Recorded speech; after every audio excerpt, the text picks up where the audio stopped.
ever noticed that law students, whether they're aspiring law students, current law students, or recent graduates, or even lawyers that have been in the profession for like 50 years, nobody wants to talk about LSAT scores. Yo, what you settling for? Yeah, we ballin', we settling score. You know I need that scene that down. I'm trying to win more. Like, hey everyone, it's Kay Yvonne here. Welcome back to my channel. Before I even begin this video today, I'm gonna ask you guys to subscribe to my channel. I keep forgetting to ask you guys. I'm a new YouTuber and I have a ton of content that I want to release, but what's the point of releasing that content if nobody is watching it? I need an audience, and I kid you not, like, I can't have my grandma be the only one watching my material. So if you can, just hit that subscribe button, which is right here, and then go ahead and hit that like button just so I know to keep dropping new content. Okay, so let's really get into this video now. Let's talk about low LSAT scores.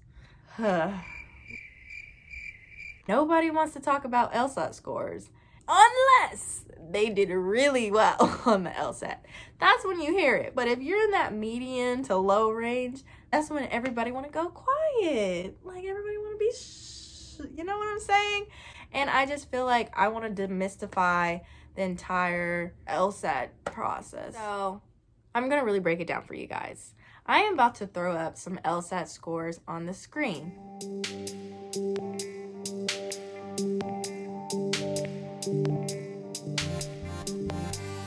Pay attention to the range of the scores. You had someone in the low 140s and to the mid 150s, and they got in to law school, top law schools. So if one of your LSAT test scores fall in the range of numbers that I just gave you, I am going to give you a little disclaimer. You do have to work a little harder to get into law school. You can't just go strolling in talking about, I watch It's Kay Yvonne's channel and like she said I can get into law school with a low LSAT score and I need to do nothing else. Oh my gosh. Like, no, I didn't say that.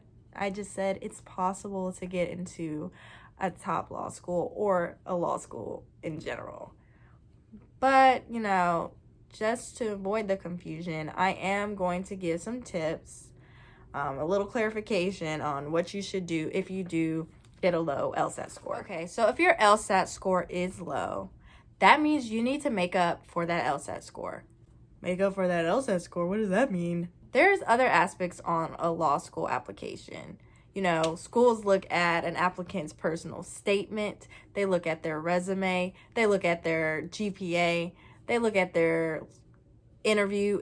You need to make sure that those things are phenomenal. So something that just came to my mind is when I was applying to law school, I noticed that some applications let you explain why your GPA was low. And honestly, if your score is low, that is your time to shine. You need to tell the admissions committee, like, hey, I'm not a great standardized test taker.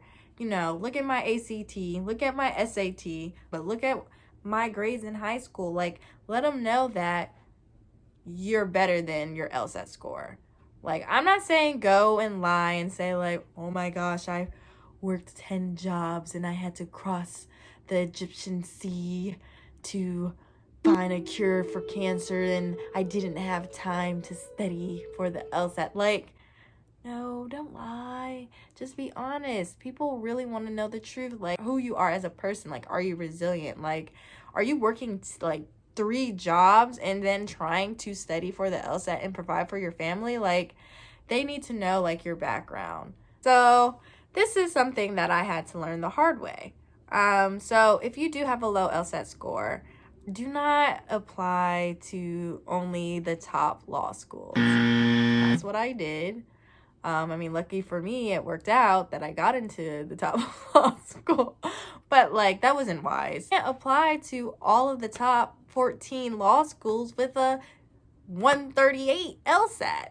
You need to spread out your options. Let's say if there's 11 law schools that you're applying to, maybe 3 top law schools in the top tier, 3 in the second tier, 3 in the 3rd tier. Different tiers accept different median LSAT scores, and that will just increase your chances of getting into school. Another thing that I wanted to mention is that if you took the LSAT more than once, maybe this is your 2nd time or your 3rd time, and you did not get the score you want, do not let that stop you from applying to law school. Like, I know you want to have a great score, but guess what? Like I said, you can still get into law school with your median low score.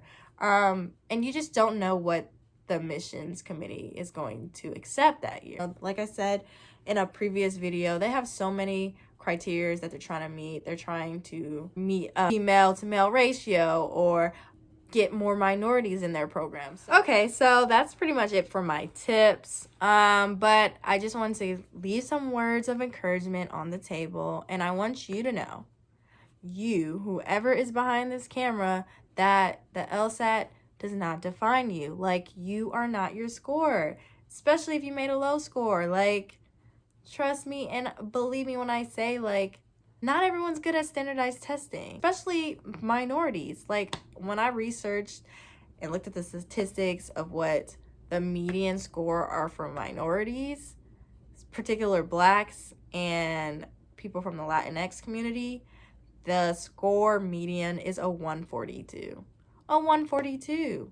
A 142. I know plenty of people who came into law school with a low LSAT score, and they end up being in the top percentage of their class. They end up getting the best jobs after law school. So again, don't let it define who you are. And as a Christian, I'm just going to throw this in. Like, I'm a firm believer that God will place you where you need to be regardless of your LSAT score. All the forces in nature could not stop God from opening the door when he wants you to walk right through. And God does not call the qualified, he qualifies the called. So if God says, hey, I want Kamisha at Harvard, then I'm going to put her in. She can have a 128. Okay. She can have a 128. She can fail the whole test. And if I want her there, she will get there. Please trust the process. Do your part. Study. Let God do the rest. All right, y'all. That's all the tips that I have for the night. I'm just happy that I was able to make it through this video. I was so tired, but I knew I had to share those words of encouragement with someone who needed to hear it.